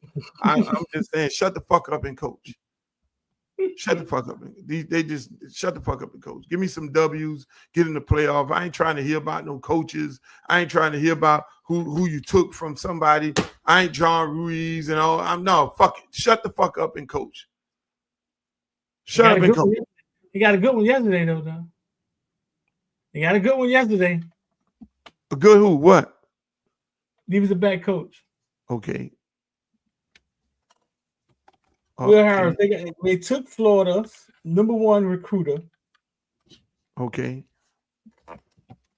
So they got a good one yesterday. Now we always talk about no names and the level of water you can get. Yeah. What was the? Yeah. I like the hire because, and I think they listen to this show because I've been screaming. I'm tired of these fucking G5 coaches. And since our show last week, we've hired 2 Power 5 coaches with a fucking hell of a resume. And I know Mario listened to it, to listen to us. That's why I can understand Dennis Smith and all them jumping off the ceiling and screaming on the internet, oh, it ain't a marathon, it's a sprint, and all these beautiful things. Y'all listen to us. Just admit it. We're not going to sit here and cookie cutter this shit. I'm nasty and Streeter's work. Streeter might don't say it because he got to go into the motherfucking press conference, but I'm going to say it. I'm sick of the fucking G5 coaches. And so y'all heard us and you hired some Power 5 coaches with some cachet. And it's about time. Thank you. So thank us on Nasty Work. University of Miami. Don't give me this bullshit. Thank you. Now we got some real coaching going on. God damn it. We got some real Negroes in the building. We got some new. Hey, boy, I'm taking that defense going to be biting. I don't give a shit. Hey, look here. I ain't no big fan of the damn coordinator in his 1 year of experience, but you have a motherfucker with 1 year experience around some dogs. This man around some dogs. He around some dogmatic coaches. So all this old propaganda that we're the only organization, University of Miami, the only organization that I know they got to be having narratives and shit. They got their little minions running around. They tell shit to, and they go out there screaming and hollering. And then when the shit go bad, they go to screaming and hollering how bad the shit was. Listen, man, just shut the fuck up and coach right now. We got D-Lou on the D-line with Jason Taylor. 2 motherfuckers with like minds. That defensive line going to be dogmatic. And I hope everybody on the D-line listen. Because if that shit don't work, you don't want that guy who we just interviewed coming down there jumping in y'all shit because y'all ain't gonna be able to tell him what position you gonna play. That motherfucker gonna be like, no, motherfucker, you gonna play that position right there. Fuck that. You ain't gonna tell us what to do. Hey, because again, boss, you got a D, you rob Florida, good. Anything taken from Florida is a beautiful thing. We got a safety coach. We got the defensive coordinator looking in the box where he's supposed to be looking in the box because he's the linebacker coach. Hey, you got two brothers in DB in safety. You got a brother on the 2 brothers, 1.5 on the D line. You got 1.5 on the D line. Hey, I'm okay. I'm okay with the defense. I'm okay with the defense right now, Streeter. I'm okay. We got people with resumes. We got Power 5 coaches on defense. We did not have that, Streeter. We had G5. It had to show up on Saturday, man. So I'm okay now. But just shut the fuck up and win. That's it. You know, we ain't gonna. I mean, Elon Musk. I wanted to talk about him and look like he was on that butter in the White House. We ain't talking about that. Just for y'all to know, Donald Trump did say he's gonna take away the EBT cards and public housing. You got 2 years in public housing since y'all. Did he? Yeah. Since y'all want to no. vote for this Food motherfucker, stamps thought going away, dog. stimulus check. See, all these motherfuckers thought Trump was gonna bring them a stimulus check. Oh, Trump, fuck that shit. They all in the barber shop. They all in the beauty salon. I thought, man, Trump gonna get us money. We were getting paid with Trump. We gonna get us a stimulus check. Yeah, no, ain't no stimulus check coming. Matter of fact, Trump say y'all got 2 years to get your ass up out of public housing. That ain't no place where you supposed to be having a career. Your mama, and you pass down from your mama to you, to your grandmama, from your grandmama. Nope, that shit is all in the bushes. And the Hispanics, all of a sudden, they want to boycott Walmart and Target. They say they stopped the DEI program. Not the Latino for Trump. Oh, y'all might want to come over here and cut a deal with us, with the black folks, because y'all just like us. I mean, it's just so much is going on as far as that shit, and that's what we asked, Streeter. So I mean, we could we had a great time with SAP and we were gonna get into some of those things, but we ain't even got to get into those things because they are what they are. It is what it is. You got anything before you want to get out of here? Because I gotta go run. Shit, No, that's about it, bro. That's 2 hours, man. Shout out to y'all. Y'all have a good weekend, man. Don't do too much. Don't break too many hard. And I got something for you. If you've been calling your boyfriend all day and he ain't answering the phone, and then when you finally get him, he say, "Baby, I'm in jail." You the side chick. Oh shit! Why would you break these people hard like that? I'm just saying. If you've been calling him all day, he supposed to be at work, he can't answer the phone, and then he call you tonight talking about, "Hey, I'm in jail." You can't go to dinner. We can't go to dinner. You I promise you this big dinner. No, he's with his other freak. You might be the side. He's with the main woman. If you say right. You might be the side. You ain't going to dinner with this man who you thought that was your man. You're the side piece. Hold on. It gets better. If your woman call you up and say she's sick, she can't make it. No, you the side piece too. You might be the side. You the side piece too, fellas. Right. Somebody else is smashing your girl that you thought that was your girl. Just helping them out, Luke. You know what I'm saying? And so just imagine a dude having this whole room all made up and everything. He was gonna go to dinner and everything, and he got the hotel and he did all this decorating and shit. And then the girl called him up and said, "No, I'm not feeling well." And none of that. Oh shit, we can go on all day with that. Ladies and gentlemen, thank you for joining us. On Monday, we will be back at 10 a.m. And on Monday, we will have Omar Kelly, the lead reporter from the Miami Dolphins. He's going to talk to us about all this NFL shit and the Dolphins and Tyreek Hill, because he wrote some scathing articles. But until the next time, I'll holla. Make the booty go, make the booty go, make the booty go, make the booty go, make the booty go.